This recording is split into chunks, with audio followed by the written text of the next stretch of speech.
ഞാൻ കരുതി വേറെ ആരോ ആണെന്ന്. നീ എന്താ ഇവിടെ തന്നെ ഇരുന്ന് കളഞ്ഞേ? ഇപ്രാവശ്യം വഴക്കിട്ടാണോ വന്നത്? നീ അകത്തേക്ക് വാ, ഞാൻ ചായ എടുക്കാം.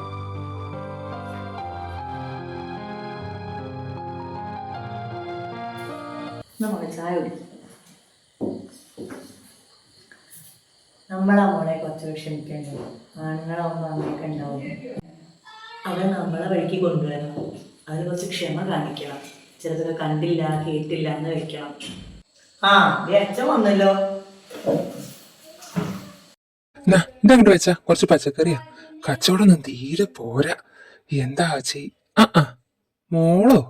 നീ ഒറ്റയ്ക്കുള്ളൂ? ഇനി എന്നാ തിരിച്ച്? ഞാൻ നാളെ പോവാ.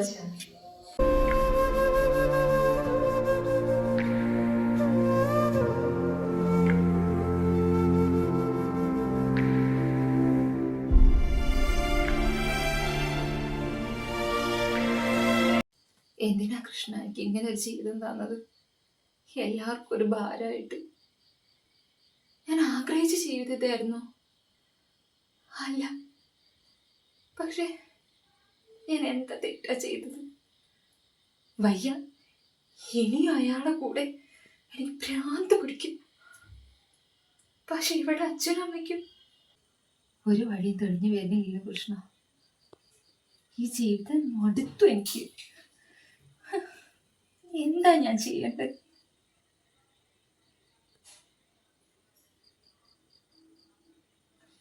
ഉണ്ട്, അവസാനമായിട്ടൊരു വഴി എനിക്കുണ്ട്.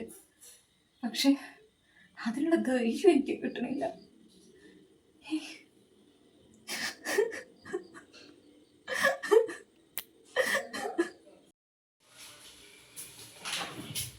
ഞാൻ പോവാ. എനിക്ക് ഇഷ്ടപ്പെട്ട കുറച്ച് പലഹാരവും അച്ചാറോ നീ ഇതും കൂടെ കയ്യിൽ വെച്ച് പോകുമ്പോ മോള് സങ്കടത്തോടെ എല്ലാം ശരിയാവും. എന്റെ മോള് സമാധാനമായിട്ട് പോയിട്ട് വാ.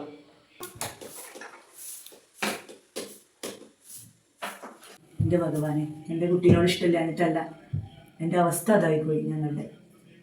എന്താ കല്യാണം കഴിയുന്നൊരു പെൺകുട്ടി വീട്ടിൽ വന്നത് നാട്ടുകാർ എന്താ പറയുക? അവിടെ താഴെ ഒരു പെൺകുട്ടിയില്ലേ, അതുകൊണ്ടാണ് എൻ്റെ കൃഷ്ണ, അതുകൊണ്ടേ എൻ്റെ കുട്ടീനെ.